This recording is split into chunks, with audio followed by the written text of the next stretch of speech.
everyone, it's that time of year where we all start watching the Atlantic here in Florida because it's hurricane season. So we're going to bring you 17 hurricane or more tips and tricks, the things that you don't really think of that you can life hack whenever we've got to prepare for a storm. So stay tuned.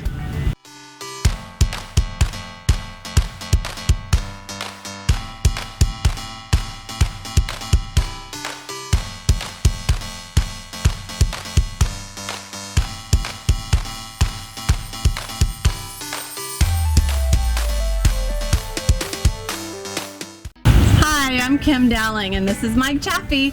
We're here today. We'd love for you to subscribe to our YouTube channel, and of course if you're moving to our beautiful Florida area here in Sarasota, Manatee, Bradenton, Lakewood Ranch, all the surrounding areas, we're here to help, so just give us a call. All right, all of us Floridians, we're no stranger to hurricane season and we know how to have some fun.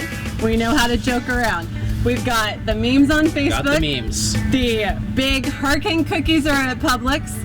We know how to throw a mean hurricane party. We all run out and buy all the snacks, and then they're all going to be eaten this weekend before a hurricane even hits.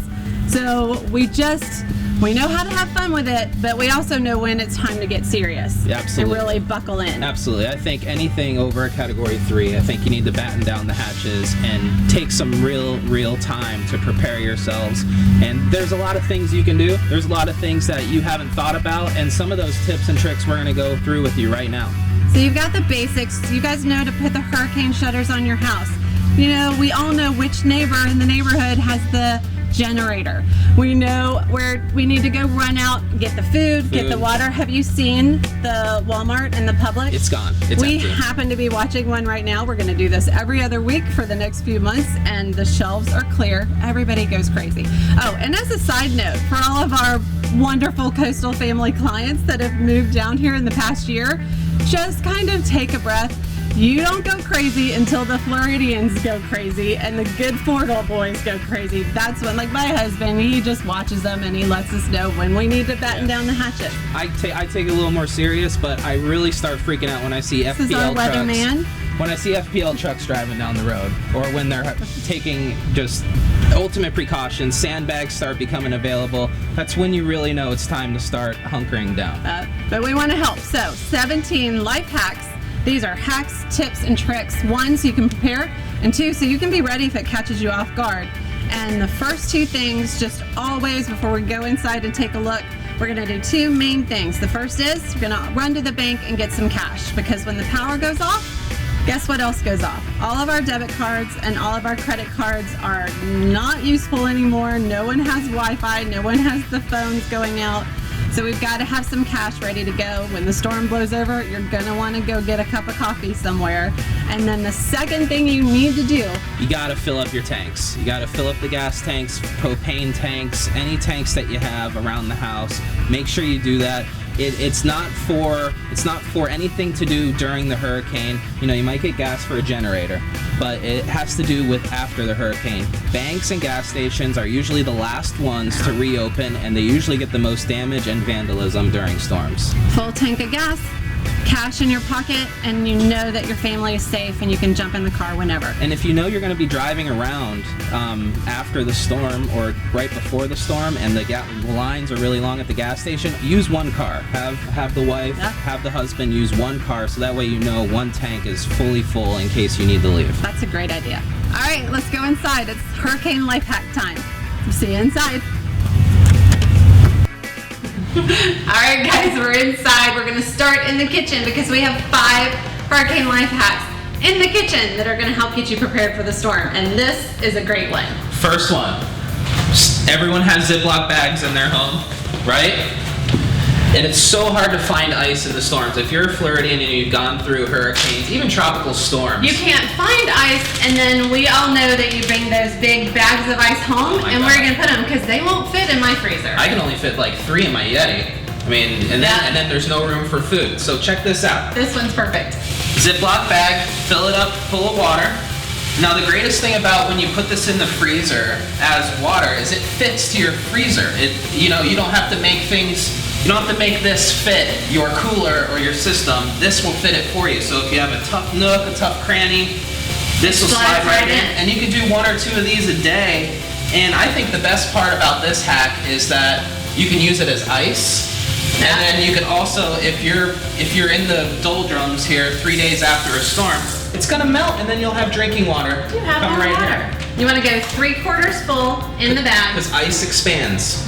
Ice expands. Zip it up, throw them in the freezer. Fill every nook and cranny in your freezer with Ziploc bags full of water.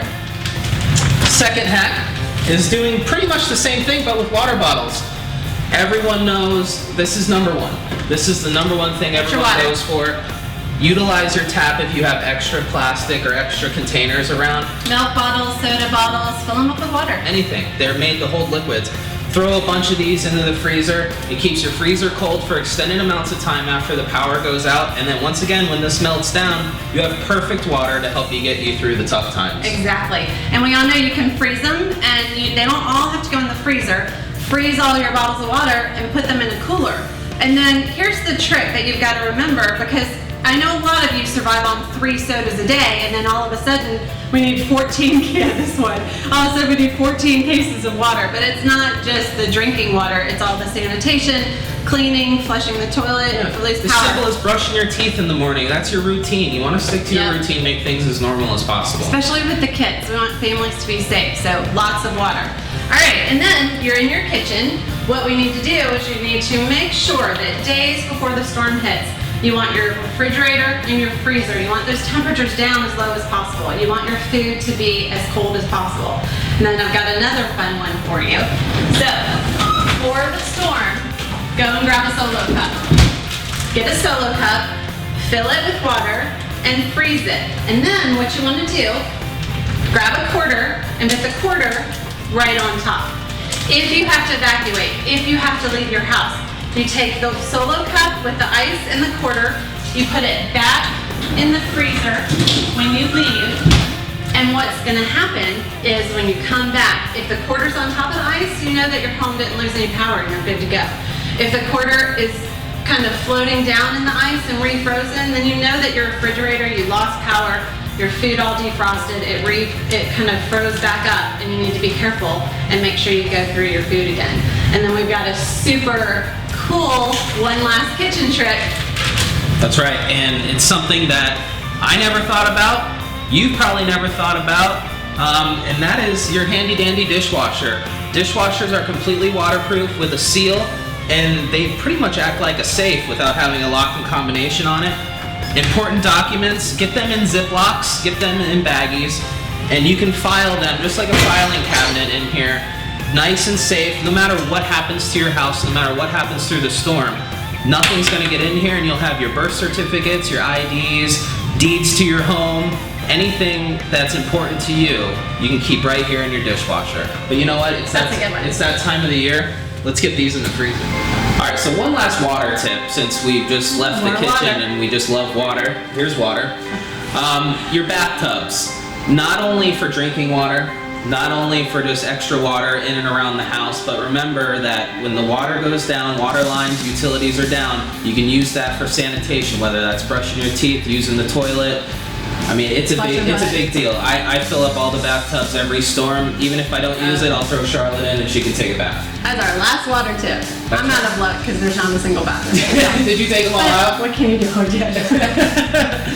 right, what's next? And the next is turning your air conditioner down. Oh, In the heat of the day, when it hits 1 o'clock and you do not have power, you're gonna be thanking the Lord above that you cranked that AC down the night before, especially when storms hit in the middle of the night. You get Yeah. caught off guard, you wake up and it starts getting hot, and you didn't turn the AC down. I know I turn mine down every night when I go to sleep. It's usually 73, 74.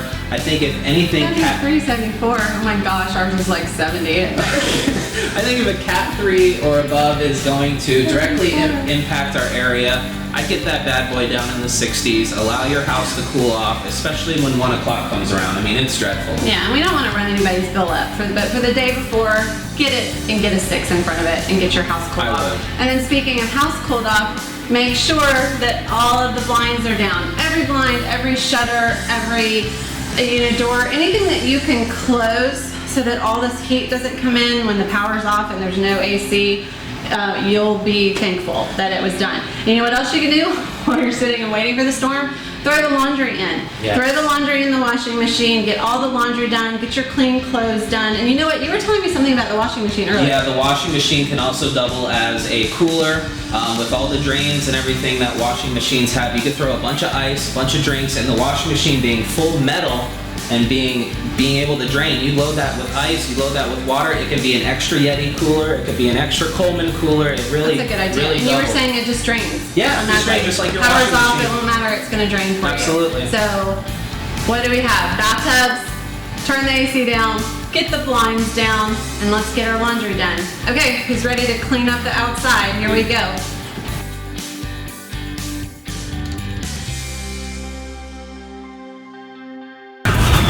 All right, we're outside for hurricane tips, tricks, life hacks to prep for the storm on the outside exterior of your home. Bear's gonna join us and say hi. So, first thing that you can do, if you have a pool, one of the best and smartest things is to drop the water level in your pool. How far should we drop it? At least 6 inches. So just make some room in your pool. 6 inches is kind of a good average drop, and get some room for all that storm and rainwater that we're gonna have coming in. And then of course, umbrellas. It's time to batten down the hatches. It's obvious, but we've got to get all the umbrellas closed. But more than just closed, we need to kind of tie them up, secure them. If you have umbrella bases, make sure they've got sand and they're heavy and they're gonna weight down. If you have a hot tub, make sure that your hot tub is latched down. And then go around your house. All of us have these beautiful accessories sitting around our house on the different tables. Anything that is going to act like a projectile missile during a windstorm needs to go inside so it doesn't kind of damage any people or property. And then while you're outside, take a walk around your house while it's nice and sunny. We always have dead palm tree leaves coming off, branches that are too close to the house. Get those cut down so we don't want chainsaws out in the rain. Let's go ahead and get that done before the storm hits. As you start hearing the warnings, make sure that the exterior of your house is protected from branches. There's no better motivation than a Category 3 or above storm coming at you to get your landscaping in order. And you have plenty of time to prepare. We know these storms about 3 to 5 days out. We have that rough cone to get everything ready. But if you are running behind, if your work schedule doesn't allow it, if you can't make it to get sandbags, those big contractor hefty trash bags, fill them up with water, and the pressure actually neutralizes and acts just the same as a sandbag. You can put that right up against your door, just like sandbags. So I know they're usually downtown Manatee County, roughly from around 7:30 a.m. to whenever the last person in line kind of gets out, or until they run out of supplies. So if they run out of supplies, that's a good way to different areas in Bradenton, different areas in North Palmetto and Parrish, down through Sarasota, Venice. Everyone's going to have a sandbag drop. Yep. And that's a great tip, especially if you're kind of like maybe our family and my wonderful husband who maybe won't go get sandbags, just fill some trash bags with water. Yeah. All right, we've got a couple fun ones coming up for you. Most people don't think about this one. No. If you're anything like me, your wife has asked you to clean the patio furniture 5 times, and now there's a hurricane coming, and what the heck am I going to do with all this patio furniture? One of the funniest, easiest, one of the things you don't think about is taking your patio furniture and throwing them right in the pool. This way, no wind's going to blow them around, you get them cleaned, and your wife's happy. Don't go in the pool. It's a win-win-win-win. That's a really good tip. That's a Chaffee hack for you right there. All right, we got a few things. If you're on the water, we got a few more things for you. Let's go check it out. 17 hurricane life hacks. All right, so we hope that these tips have really helped as you get ready for storm season. We're going to do this every single year. The tips are going to stay in place as long as you're a Floridian. And we have just a couple more really important ones. This one is super, super important, and people get busy and they forget. You need to get your camera out. If it's your camera, your phone, your video camera, whatever you have, but you've got to take a tour of the inside of your house and the outside of your house, because if you have a problem, you need the proof of what your home interior and exterior look like for insurance. You don't want to be arguing with the insurance guys. It's no fun. And then another super important tip. Having all of your batteries charged, whether it is laptop, phone, battery backups, the jet packs that we all have. Something that that Kim has and she showed me is little rechargeable battery packs. They're Mophie chargers. Yep. I think Logitech makes a few, Garmin makes a few for boats and things like that. But they're external batteries that you plug your Apple charger in, your USB charger in. Just have them ready to go. We bring them to Disney all the time. Our phones never go below 90%. And then it's real estate, so business doesn't stop, and we need to make sure our clients are okay. I know I've got 4 of them. I have 2 jet packs that will do a full charge, and then I've got 2 big boys that will charge up about 3 times for each device. So charge everything. Get your insurance papers working. And then really our goal is just to help and to be of service to all of our wonderful clients and neighbors in our community. We hope these tips help. There's lots of checklists. We have a checklist. If you'd like one for your home, just give us a call, send us an email, because we have a hurricane checklist. Yeah. But we wanted to give you the hacks that you might not think about and the hacks that are perfect if you get caught off guard. And the stuff that no one's talking about on TV, the stuff you don't think about, all your valuables, not having to go to the store for ice. Make your own ice. I know. That's some of these things are life-changing, and they really help you throughout the dark times of a big storm. Whatever we can do to make life less stressful, because I tell you what, Hurricane Irma was pretty stressful around here. So I think us as Coastal, I think we had almost 20 listings when Irma hit. Yeah. And we were non-stop checking in on them, seeing what we could do, helping them out throughout everything. Everything. Signs down so they oh didn't my go gosh. running into houses. But that's what we're here for. So if there's anything that we can do for you, we're here. Just give us a call. We're happy to help. We also have lots of vendors and handymen and HVAC contractors. If you need something, just call us. We've got great people. And then, of course, if you're thinking of moving down to our beautiful Florida area here on the Gulf Coast, here in Sarasota, Bradenton, Lakewood Ranch, all the surrounding areas, give us a call. Send us an email. Shoot us a text. We're here to help, and we're here to be of service. So if you want more helpful videos like this, real estate and life-wise, please like and subscribe to our YouTube channel. We love what we do, and we're going to be your realtors for life. We're going to build it for you. So y'all have a great day. We'll see you soon. Thanks.